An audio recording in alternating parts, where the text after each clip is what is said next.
Hi hello ನಮಸ್ತೆ welcome to the channel. ನಾನು ಚೈತ್ರ ಶೆಟ್ಟಿ. ಹೇಗಿದ್ದೀರಾ ಎಲ್ಲರೂ? ಹೋಪ್ ಎಲ್ಲರೂ ಚೆನ್ನಾಗಿದ್ದೀರಾ ಅಂತ ಭಾವಿಸ್ತೀನಿ. ಇವತ್ತಿನ ವಿಡಿಯೋದಲ್ಲಿ ಏನಂತ ಅಂದ್ರೆ ಖುಷಿ, ಇಂಡಿಯಾ ಹೋಗೋ ಖುಷಿ. ನಮಗೆ ಮನೆಗೆ ಹೋಗ್ತಾ ಇದ್ದೀವಿ. ಏನಂತಂದ್ರೆ ಇವಾಗ ಹೀಗೆ ಮಾತಾಡ್ತಾ ಇದ್ವಿ ನಾವು. ಆಲ್ರೆಡಿ ಟೈಮ್ ಇವಾಗ 7 ಕಾಲ ಆಗ್ತಾ ಬಂದಿದೆ. ನಮಗೆ 11 ಮುಕ್ಕಾಲು ಇಲ್ಲ 11 ಗಂಟೆಗೆ ಫ್ಲೈಟ್ ಇದೆ ಅಂತ ಗೊತ್ತಿಲ್ಲ. ಎಲ್ಲ ಶ್ರೀಧರ್ ಮೇಲೆ ಬಿಟ್ಟಿದ್ದೀನಿ, ನಾನೇನು ಕೇಳೋದಿಲ್ಲ. ನಾನು ಫಸ್ಟ್ ಟೈಮ್ ಮಕ್ಕಳನ್ನ ಕರ್ಕೊಂಡ್ ಬರ್ಬೇಕಾದ್ರೆ ಎಲ್ಲ ನಾನೇ ಅಲ್ವಾ ಎತ್ತಕ ಬಂದಿದ್ದೆ 2 ಮಕ್ಕಳನ್ನ. ಹಾಗಾಗಿ ಫುಲ್ ನಾನು ಎಲ್ಲ ಮಾಡ್ಕೊಂಡ್ ಬಂದೆ. ಇವತ್ತೀಗ ಶ್ರೀಧರ್ ಎಲ್ಲಾನು ಮಾಡೋದು ಅಂತ ಅನ್ಕೊಂಡಿದ್ದೀನಿ. ಅಂಡ್ ಏನ್ ಗೊತ್ತಾ ಗೈಸ್, ನಾನು ತಾನಿನ ಹತ್ರ ಕೇಳ್ತಾ ಇದ್ದೆ ಅಜ್ಜಿ ಮನೆಯ ನಮ್ಮ ಮನೆ ಅಂತ ಹೇಳಿ. ತಾನೇ ಹೇಳೋದು ಅಜ್ಜಿ ಮನೆ ಅಂತ, ಯಾಕಂತಂದ್ರೆ ಅಜ್ಜಿ ಇರೋದಲ್ಲ ಅಲ್ಲಿ, ಅಜ್ಜಿ ಮನೆ ಅಂತ. ನಾನು ಹೇಳ್ದೆ ಅದು ಅಜ್ಜಿ ಮನೆ ಅಲ್ಲ, ನಾನು ಹುಟ್ಟಿ ಬೆಳೆದಿರೋ ಮನೆ, ಅದು ನನ್ನ ಮನೆ ಅಂತ ಅಂದಿದ್ದೀನಿ ಇವಾಗ. ಅದ್ ಹೇಗೆ ಅಲ್ವಾ ಗೈಸ್, ನಮ್ಮ ಮನೆಯಿಂದ ಮದುವೆಯಾಗಿ ಮಕ್ಕಳಾದ್ಮೇಲೆ ಅಜ್ಜಿ ಮನೆಗೆ ಟ್ರಾನ್ಸ್ಫರ್ ಆಗತ್ತೆ. ಬಟ್ ಇಲ್ಲ, ನಾನು ಹಾಗಾಗಿ ಬಿಡುದಿಲ್ಲ, ನಮ್ಮ ಮನೆ ಅಂತಾನೆ ಹೇಳ್ತೀನಿ. ಸೊ ಒಂಥರ ಖುಷಿ ನೋಡ್ಬೋದು. ಆಲ್ರೆಡಿ ಲಗೇಜ್ ಎಲ್ಲ ಫುಲ್ಲು ಹಾಕೊಂಡ್ಬಿಟ್ಟಿದೀವಿ ಗೈಸ್. ಹೇಳ್ಬೇಕು ಅಂತಂದ್ರೆ ಫುಲ್ ಅಂದ್ರೆ ಫುಲ್ಲು. ಇವಾಗ ಅಲ್ಲಿ ಹೋಗಿ ಚೆಕ್ ಇನ್ ಆಗಿ ಅದೆಲ್ಲ ಲಗೇಜ್ ಎಲ್ಲ ಒಂದ್ಸಲ ಹಾಕ್ಬಿಟ್ರೆ ಒಂಥರ ನೆಮ್ಮದಿ ಮನ್ಸಿಗೆ, ಎಲ್ಲ ಕರೆಕ್ಟ್ ಆಯ್ತು ಅಂತ ಹೇಳಿ. ಮತ್ತಿನ್ನೇನ್ ಪ್ರಾಬ್ಲಮ್ ಇಲ್ಲ, ಇನ್ ಬೆಂಗಳೂರಲ್ಲಿ ತಗೊಂಡ್ರಾಯ್ತಲ್ವಾ. ಹಾಗಾಗಿ ಇವಾಗ ಏನಂತಂದ್ರೆ ಇಲ್ಲಿ ನೋಡ್ಬೋದು ಮಕ್ಕಳು ನಮ್ಮ ಮನೆಯ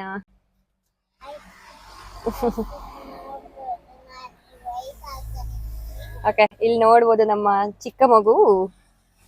ಏನಂತಂದ್ರೆ ಹಿಂದ್ಗಡೆ ಕೂರ್ತಿದ್ದೆ, ಹಠ ಮಾಡಿ ಹತ್ತು ಕರ್ದು ಇವಾಗ ಬಂದಿದ್ದಾಳೆ ಮುಂದ್ಗಡೆ. ಒಂಥರ ಅಮ್ಮ ತನ್ನ ಎಲ್ಲಿ ಕೂತಿದ್ದೆ ತಶಿ? ಹ, ಪಪ್ಪ ಜೊತೆಗೆ ಎಲ್ಲಿ ಕೂತಿದ್ದೆ? ಎಲ್ಲಿಗೆ? ಇಂಡಿಯಾ ಎಲ್ಲಿ ಓದ್ತಿದ್ದೆ ಕಂದ? ಚಿನ್ನಮ್ಮ ಎಲ್ಲಿ ಓದ್ತಿದ್ರಿ? ನಮ್ಮ ಮನಿ, ಅಮ್ಮ ಮನಿ, ಅಮ್ಮ ಮನಿ. ನೋಡಿದ್ರ ಗೈಸ್, ಮಕ್ಕಳು ಅಜ್ಜಿ ಮನೆ ಮಾಡ್ಬಿಟ್ಟಿದ್ದಾರೆ. ಶೆಟ್ರು ನೋಡ್ಬೋದು ಇಲ್ಲಿ.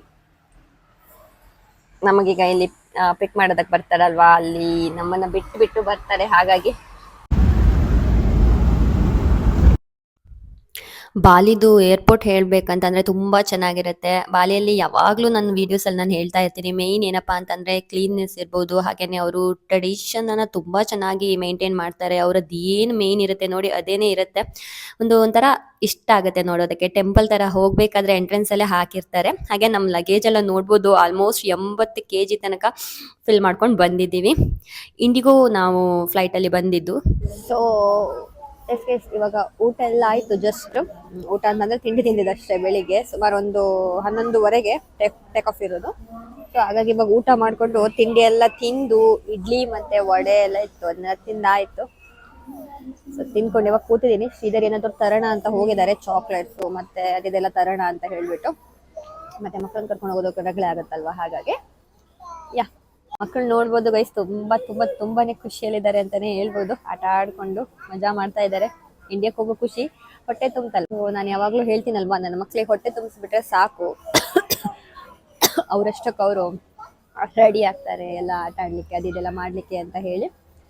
ಒಳ್ಳೆ ಕಾಫಿ ಸ್ಮೆಲ್ ಬರ್ತಾ ಇರ್ಬೋದು. ಎದುರುಗಡೆನೇ ಕಾಫಿ ಇದೆ, ಸ್ಮೆಲ್ ಚೆನ್ನಾಗಿ ಬರ್ತಾ ಇದೆ.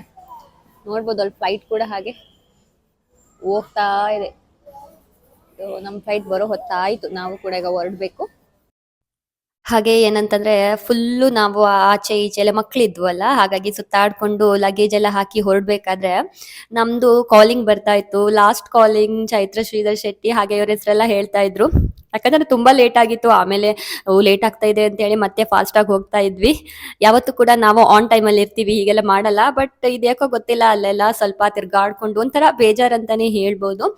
ಸೊ ನೋಡ್ಬೋದು ಮಕ್ಕಳಿಗೆ ನಾನು ಟೇಕ್ ಆಫ್ ಆಗ್ಬೇಕಾದ್ರೆ ಏನಂತ ಅಂದ್ರೆ ಮಾಡ್ತಾ ಇರ್ತೀನಿ, ಏನೋ ಅದು ಏನಾದ್ರು ಸಕ್ ಮಾಡ್ಲಿಕ್ಕೆ ಕೊಡ್ಬೇಕು ಅಲ್ವಾ. ಹಾಗಾಗಿ ನಾನು ಲಾಲಿಪಾಪ್ ಕೊಡ್ತೀನಿ, ಕಿವಿನೂ ಅದೆಲ್ಲ ಪ್ರಾಬ್ಲಮ್ ಬರುತ್ತೆ ಅಂತ ಹೇಳ್ಬಿಟ್ಟು.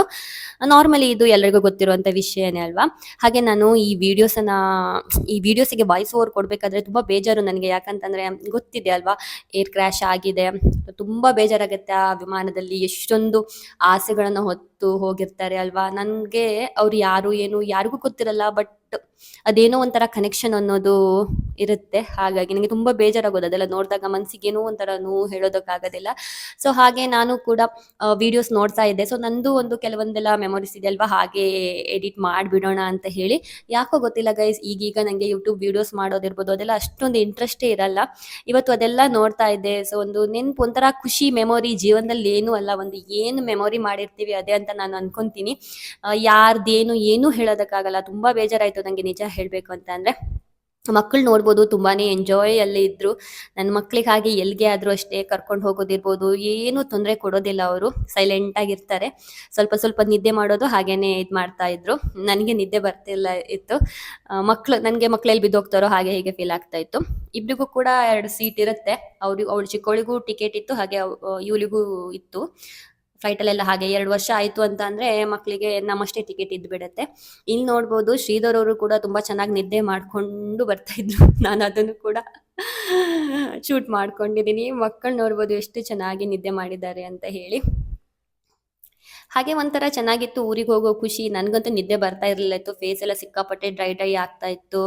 ಹಾಗೆ ಏನಂತಂದರೆ ಮುಂಚೆ ಎಲ್ಲ ನಾವು ಬರಬೇಕಾದ್ರೆ ತುಂಬ ಚೆನ್ನಾಗಿತ್ತು. ಏರು ಫ್ಲೈಟಲ್ಲೇನೆ ಊಟ ತಿಂಡಿ ಎಲ್ಲ ಇರ್ಬೋದು. ನಾವು ಪೇ ಮಾಡಬೇಕಂತ ಇರಲಿಲ್ಲ ಇತ್ತು. ಫಸ್ಟೇ ನಾವು ಮಾಡ್ತೀವಲ್ವಾ ಅದರಲ್ಲೇ ಬರ್ತಾ ಇತ್ತು. ಇವಾಗ ಹಾಗಲ್ಲ, ಅಲ್ಲೇ ಪೇ ಮಾಡಬೇಕು. ಸ್ವಲ್ಪ ಸರ್ವಿಸ್ ಇರ್ಬೋದು ಅದೆಲ್ಲ ಸ್ವಲ್ಪ ಡಿಫ್ರೆಂಟ್ ಅನಿಸುತ್ತೆ ನನಗೆ. ಇಷ್ಟು ಟೈಮ್ ಬರೋದಕ್ಕಿಂತ ಸ್ವಲ್ಪ ಡಿಫ್ರೆನ್ಸ್ ಅಂತ ಅನಿಸ್ತಾ ಇತ್ತು. ಹಾಗೆ ಶ್ರೀಧರ್ ಅವರು ಕೂಡ ಅವ್ರದ್ದು ಸೀಟ್ ಬಿಟ್ಟು ಮಕ್ಕಳಿದ್ದಲ್ಲಿಗೆ ಬಂದರು. ಅವಳನ್ನು ನಾನು ಕೂರಿಸ್ಕೊಂಡಿದ್ದೆ ಅಲ್ವಾ ಹಾಗೆ. ಒಂಥರ ಹೇಳಬೇಕು ಅಂತಂದರೆ ಫ್ಲೈಟ್ ಹತ್ತಬೇಕು ಅನ್ನೋದು ಬಿಟ್ಟರೆ ಮತ್ತೆ ಫ್ಲೈಟ್ ಜರ್ನಿ ಒಂಥರ ಕಿವಿ ನೋವು ಬರೋದಿರ್ಬೋದು, ಒಂಥರ ಅನಿಸುತ್ತೆ. ಲಾಂಗ್ ಜರ್ನಿ ಇರುತ್ತಲ್ವ, ಹಾಗಾಗಿ ನಾನು ಅದೇ ಇದರಿಗೆ ಹೇಳ್ತಾ ಇದ್ದೆ ನಂದು ಫೇಸ್ ಎಲ್ಲ ನೋಡಿ ಎಷ್ಟು ಡ್ರೈ ಆಗಿದೆ ಅಂತ ಹೇಳಿ. ಹಾಗೆ ಮಾಯ್ಶ್ಚರೈಸರ್ ಅದೆಲ್ಲ ನಾವು ಹಿಡ್ಕೊತೀವಿ, ಇಲ್ಲ ಅಂತ ಇಲ್ಲ. ಬಟ್ ಆದ್ರೂ ಕೂಡ ಒಮ್ಮೊಮ್ಮೆ ಅದನ್ನು ಕ್ಯಾರಿ ಮಾಡೋದಕ್ಕೆ ಬಿಡ್ತಾರೆ, ಒಮ್ಮೊಮ್ಮೆ ಬಿಡೋದಿಲ್ಲ, ಅಲ್ಲೇ ಹಾಕಿ ಬರಬೇಕಾಗತ್ತೆ. ನೋಡ್ಬೋದು ಗೈಸ್, ಆಲ್ಮೋಸ್ಟ್ ನಾವು ಲ್ಯಾಂಡಿಂಗ್ ಹತ್ರ ಇದ್ದೀವಿ ಅಂತ ಅನ್ಕೊಂತೀನಿ. ಹಾಗೆ ಹತ್ರ ಬರ್ತಾ ಇದ್ದೀವಿ. ಸೊ ಮೋಡಗಳು ಮಧ್ಯದಲ್ಲಿ ನೋಡಿ ಅಲ್ಲಿ ಕಾಣಿಸ್ತಾ ಇದೆ. ಆಲ್ಮೋಸ್ಟ್ ನಾವು ಬೆಂಗಳೂರಿಗೆ ಬಂದು ಆಮೇಲೆ ಬೆಂಗಳೂರಿಂದ ಒಂದು ಸ್ವಲ್ಪ ವೆಯ್ಟ್ ಮಾಡಿ ಇದು ಮಂಗಳೂರಿಂದ ನಮ್ಮ ಮನೆಗೆ ಫ್ಲೈಟ್ ಇಟ್ಕೊಂಡಿದ್ದು. ಸಾರಿ, ನಮ್ಮ ಮನೆಗಲ್ಲ, ಅಂದರೆ ಮಂಗಳೂರಿಗೆ, ಬೆಂಗಳೂರು ಟು ಮಂಗಳೂರು ಫ್ಲೈಟಲ್ಲಿ ಬಂದಿದ್ದು. ಸೊ ನಮ್ಮೂರಿಗೆ ಸ್ವಲ್ಪ ಲಾಂಗ್ ಜರ್ನಿ ಇರುತ್ತೆ. ಏನಾದರೂ ಗಾಡಿ ಮಾಡ್ಕೊಂಡು ಬರಬೇಕಾಗತ್ತೆ. ಲಗೇಜ್ ಇದೆಯಲ್ವಾ, ಅದೇ ಮೇಯ್ನ್ ನಮಗೆ. ಸೊ ನೋಡ್ಬೋದು ಗೈಸ್, ಪ್ರತಿಯೊಬ್ಬರು ಅಷ್ಟೇ ಈ ಥರ ನಾವು ಲ್ಯಾಂಡಿಂಗ್ ಆಗಬೇಕಾದ್ರೆ ಏನೋ ಒಂದು ಚೆನ್ನಾಗಿ ಲ್ಯಾಂಡಿಂಗ್ ಆಗಲಿ, ಆ್ಯಂಡ್ ಹೋಗಬೇಕಾದ್ರೂ ಅಷ್ಟೇ ಚೆನ್ನಾಗಿ ಹೋಗಬೇಕು, ಈ ಥರನೇ ಕನಸಲ್ಲಿ ಹೋಗಿರ್ತೀವಿ. ಒಬ್ರೊಬ್ಬರಿಗೆ ಆವತ್ತು ಮಂಗಳೂರು ಆಕ್ಸಿಡೆಂಟ್ ಆದಾಗ ಲ್ಯಾಂಡಿಂಗ್ ಆಗಬೇಕಾದ್ರೆ ನೋಡಿ ಆಗಿದ್ದು. ಸೊ ಹಾಗಾಗಿ ಎಲ್ಲ ಸಲನೂ ಅಷ್ಟೇ ದೇವ್ರಿಗೆ ಕೈ ಮುಗಿತೀವಿ, ನಿಜವಾಗ್ಲೂ ಲ್ಯಾಂಡಿಂಗ್ ಫಾಸ್ಟಾಗಿ ಆಗಬೇಕಾದ್ರೆ ಸೇಫಾಗಿ ಆಗಲಿ ಅಂತ ಹೇಳಿ. ನಾನು ಅದೇ ಅನ್ಕೊತಾ ಇದ್ದೆ, ಯಾರೇ ಫ್ಲೈಟಲ್ಲಿ ಕೂತ್ಕೊಂಡಿರಲಿ, ಇವಾಗ ನಮ್ಮ ಫ್ಲೈಟ್ ಕ್ರ್ಯಾಶ್ ಆಗುತ್ತೆ, ಇಲ್ಲ ಹಾಗಾಗುತ್ತೆ ಹೀಗಾಗುತ್ತೆ ಅಂತ ಯಾರೂ ಕೂಡ ಅಂದ್ಕೊಂಡಲ್ಲ. ಬಟ್ ಅನ್ಎಕ್ಸ್ಪೆಕ್ಟೆಡ್ ಆಗಿಬಿಡುತ್ತೆ, ಏನು ಮಾಡೋದಕ್ಕಾಗಲ್ಲ ಅಲ್ವಾ. ನನಗೂ ಅಷ್ಟೇ, ನಂಗೆ ಅದು ನೋಡಬೇಕಾದ್ರೆ ಒಂದೊಂದು ಸಲ ಯಾರೋ ಎಡಿಟ್ ಮಾಡಿ ಸುಳ್ಳು ಹೇಳ್ತಾ ಇದ್ದಾರೆ ಅಂತ ಅನ್ನಿಸ್ತಾ ಇತ್ತು. ಬಟ್ ಆಮೇಲೆ ನೋಡಿದರೆ ನ್ಯೂಸಲ್ಲೆಲ್ಲ ಬಂತು, ತುಂಬ ನಿಜ. ನನಗೆ ತುಂಬ ಬೇಜಾರಾಗುತ್ತೆ ಗೈಸ್, ನಿಜವಾಗ್ಲೂ ಹೇಳಬೇಕು ಅಂತಂದರೆ. ಆ ಫ್ಯಾಮಿಲಿನೆಲ್ಲ ನೋಡಿದಾಗ ಒಂಥರ ಏನು ಮಾಡೋದಕ್ಕಾಗಲ್ಲ, ಜೀವನ ಅಷ್ಟೇ ಅನಿಸ್ಬಿಡುತ್ತೆ ಕೊನೆಯದಾಗಿ ಅಲ್ವಾ. ಎಲ್ಲಿ ಏನಾಗುತ್ತೆ ಅಂತ ಏನು ಹೇಳೋದಕ್ಕಾಗಲ್ಲ. ಇರೋವಷ್ಟಿನ ಚೆನ್ನಾಗಿರ್ಬೇಕು, ತುಂಬಾ ಲೈಫನ್ನ ಎಂಜಾಯ್ ಮಾಡಬೇಕು ಅಷ್ಟೇ. ಇದ್ರಲ್ಲಿ ಹೋದ್ರಾಯ್ತು ಫ್ರೀಯಾಗಿ. ಮುಂಚೆಯಿಂದ ಇತ್ತಾ? ಹಾಗೆ ಇಲ್ಲಿ ಲಗೇಜ್ ತಗೊಬೇಕಲ್ವಾ, ಅಲ್ಲೆಲ್ಲ ಬರ್ದಿರ್ತಾರೆ ನಮ್ಮ ಲಗೇಜ್ ನಮಗೆ ಬರುತ್ತೆ. ನಾವಂತೂ ಸುಮಾರು ಟೈಮ್ ವೆಯ್ಟ್ ಮಾಡಬೇಕಾಯ್ತು, ಯಾಕಂತಂದರೆ ತುಂಬ ಲಗೇಜ್ ಇತ್ತಲ್ವಾ. 80 kg ಅಂದರೆ 3-4 ಬ್ಯಾಗ್ ಇತ್ತು ನಮ್ಮದು, ಕ್ಯಾರಿ ಬ್ಯಾಗ್ ಇರ್ಬೋದು ಎಲ್ಲ ಕೂಡ ಇತ್ತು. ಹಾಗಾಗಿ ಸ್ವಲ್ಪ ಟೈಮ್ ವೆಯ್ಟ್ ಮಾಡಿದೆ. ಮಕ್ಕಳಿಗೆ ಸುಸ್ತಾಗಿತ್ತು, ಆದ್ರೂ ಕೂಡ ಅವರು ಸ್ಮೈಲ್ ಮಾಡ್ತಾನೆ ಇರ್ತಾರೆ. ತಾನೇನು ಸ್ಮೈಲ್ ನೋಡಿದ್ದು ನಂಗೆ ತುಂಬ ಖುಷಿಯಾಗೋದು. ಏನೋ ಒಂಥರ. ಹಾಗೆ ಅಲ್ಲಿ KFCಗೆ ಹೋದ್ವಿ. ಮತ್ತು ಇನ್ನೊಂದೇನಂತಂದರೆ ಫ್ಲೈಟ್ ಏನು ಏರ್ಪೋರ್ಟ್ ಒಳಗಡೆ ಮೇನ್ ಏನಂತಂದ್ರೆ ನಾವು ಏನೇ ತಗೋತೀವಿ ಅಂತಂದ್ರೂ ಸಿಕ್ಕಾಪಟ್ಟೆ ಕಾಸ್ಟ್ಲಿ ಇರುತ್ತೆ. ಇದು ಮಂಗಳೂರು ಏರ್ಪೋರ್ಟಲ್ಲಿ ನಾವು ಇದು ಮಾಡಿದ್ವಿ, ಸಿಕ್ಕಾಪಟ್ಟೆ ಕಾಸ್ಟ್ಲಿ, ಅಷ್ಟಕ್ಕಿಂತ ಸಿಕ್ಕಾಪಟ್ಟೆ ಇರುತ್ತೆ. ಒಂದು 2,000-2,500 ತನಕ ಆಗುತ್ತೆ. ಹೊರಗಡೆ ನಾರ್ಮಲ್ ಆಗಿ ಅಷ್ಟೊಂದೇನು ಇರೋದಿಲ್ಲ ರೇಟು. ಇಲ್ಲೆಲ್ಲ ಹಾಗೆ ಒಂದು ನೀರು ಬಾಟ್ಲಿಗೂ ಸಿಕ್ಕಾಪಟ್ಟೆ ರೇಟ್ ಇರುತ್ತೆ. ಹಾಗೆ ಮಕ್ಕಳು ಕೂಡ ನೋಡ್ಬೋದು. ಇದರಲ್ಲಿ ಒಂಥರ ಹೋಗೋದಂದ್ರೆ ಏನೋ ಖುಷಿ ಅಲ್ವಾ. ಆಟ ಆಡೋದಂದ್ರೆ ಮಕ್ಕಳಿಗೆ ಎಲ್ಲಿ ಸಿಕ್ಕದಲ್ಲೆಲ್ಲ ಎಲ್ಲಿ ಸಿಗುತ್ತೋ ಅದರಲ್ಲಿ ಆಟ ಆಡೋದ್ರಿಂದ ತುಂಬ ಖುಷಿ ಆಗುತ್ತೆ. ಬಟ್ ಕಂಪೇರ್ ಟು ಬೇರೆ ಎಲ್ಲ ಏರ್ಪೋರ್ಟಿಗೆ ಹೋಲಿಸಿದಾಗ ಮಂಗಳೂರು ಚೆನ್ನಾಗಿದೆ, ಇಲ್ಲ ಅಂತಲ್ಲ, ಬಟ್ ಸ್ವಲ್ಪ ಚಿಕ್ಕದಿದೆ ಅಷ್ಟೇ, ಇನ್ನೇನಿಲ್ಲ. ನನ್ನ ಮಕ್ಕಳು ನೋಡಿ ಅಷ್ಟು ಲಾಂಗ್ ಜರ್ನಿ ಮಾಡಿದ್ರು ಕೂಡ ಎಷ್ಟು ಆ್ಯಕ್ಟಿವ್ ಆಗಿ ಎಷ್ಟು ಖುಷಿಯಾಗಿದ್ದಾರೆ ಅಂತ ಹೇಳಿ. ಹಾಗೆಯೇ ಅವರಿಗೆ ಮುಂಚೆ ಚಿಕ್ಕಂದಿನಿಂದನೂ ನಾವು ಈ ಥರ ಎಲ್ಲ ಹೋಗಿ ಅದೆಲ್ಲ ಒಂಥರ ಖುಷಿ.